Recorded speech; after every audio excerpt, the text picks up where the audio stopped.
हमारे साथ रोहित पवार जी हैं, उनसे हम बात करेंगे। वर्ली का हिट एंड रन मामला कहीं न कहीं पुणे के हिट एंड रन मामले से मिलता-जुलता है, जिसमें पिता ने बेटे को बचाने के लिए कई सबूत मिटाए। पिता को अरेस्ट किया गया, लेकिन 1 दिन में ही उन्हें जमानत मिल गई।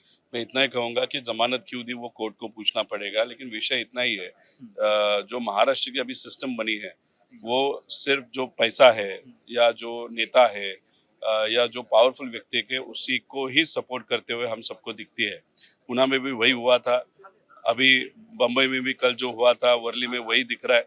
तो अगर ऐसी सिस्टम बनती जाएगी जो अमीरों को ही सपोर्ट करती है, तो सामान्य लोग जो कॉमन मैन है वो क्या करना चाहिए?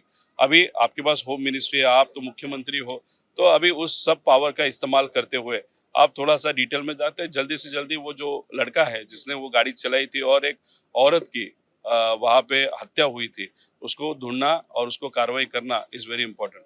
ये बहुत ही मतलब खतरनाक तरीके से महिला की मौत हुई। उसकी गाड़ी को करीबन 2 किलोमीटर तक ड्रैग किया गया।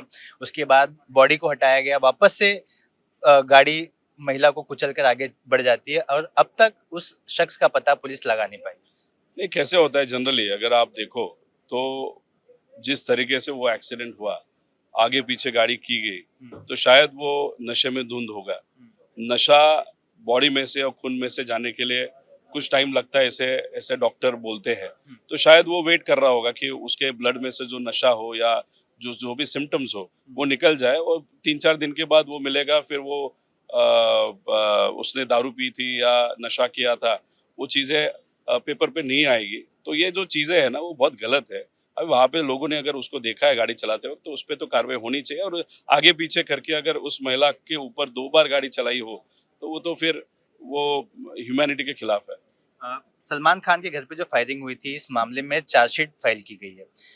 पुलिस ने बताया है कि जिस तरह से लॉरेंस बिश्नोई ने देश के अलग राज्यों में एक्सटॉर्शन का धंधा चलाया था, वैसा ही कुछ प्लान महाराष्ट्र में भी था। इस तरह के प्लान, क्राइम्स जो आ रहे हैं, इसको देख कर क्या?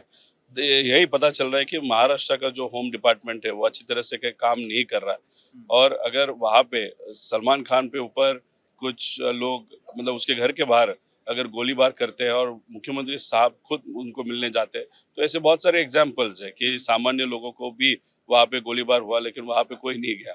अभी अगर ये एक्सीडेंट का भी देखो तो ये तो गरीब महिला थी, उसके ऊपर गाड़ी चलाई गई, उनको मिलने के लिए कोई सत्ता में से गया नहीं। तो ये चीजें क्यों होती है कि कोई सेलिब्रिटी हो उनको मिलने जाता है? तो ये तो टोटली, एक तो होम मिनिस्ट्री का वहाँ पे होम मिनिस्ट्री कम पड़ रही है, ऐसे हम सबका कहना है। और दूसरी बात, सरकार जो है वो सिर्फ सेलिब्रिटीज और नेताओं के बारे में ज्यादा सोचती है, गरीबों के बारे में नहीं सोचती। आखिरी सवाल थोड़ा पॉलिटिकल है। अजित पवार ने विधान सभा चुनाव का बिगुल फूँक दिया है, ऐसा कहा जा रहा है। नेताओं के साथ सिद्धिविनायक मंदिर जा रहे हैं, कई सारी तैयारियां कर रहे हैं। नहीं, ठीक है, मंदिर तो कोई भी जा सकता है, दर्शन ले सकता है, नतमस्तक हो सकता है, लेकिन दर्शन करते हुए नहीं, अगर पार्टी उसका के सभी लोग। उसका अगर मीडिया शो किया जाता है, तो वो एक व्यक्तिगत विषय का मीडिया शो किया जाता है, तो लोगों को अच्छा नहीं लगता। अभी अयोध्या में क्या हुआ कि अयोध्या में सिर्फ पूजा करनी थी, लोगों को कॉमन मैन को वहां पे जाके दर्शन लेना था, लेकिन कॉमन मैन को वहां पे अलाउड नहीं था। अभी अगर आप धार्मिक विषय का जो शो करते हो तो लोगों को अच्छा नहीं लगता। ये अयोध्या ने हम सबको दिखाया है।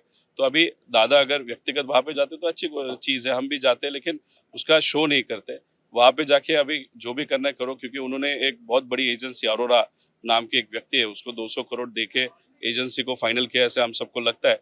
उस एजेंसी ने बताया होगा कि अभी मंदिर जाना पड़ेगा, आपको ये चीजें दिखानी पड़ेगी, दादा का वादा ये भी दिखाना पड़ेगा। तो वो अरोरा साहब का दिमाग है, ऐसे लगता है।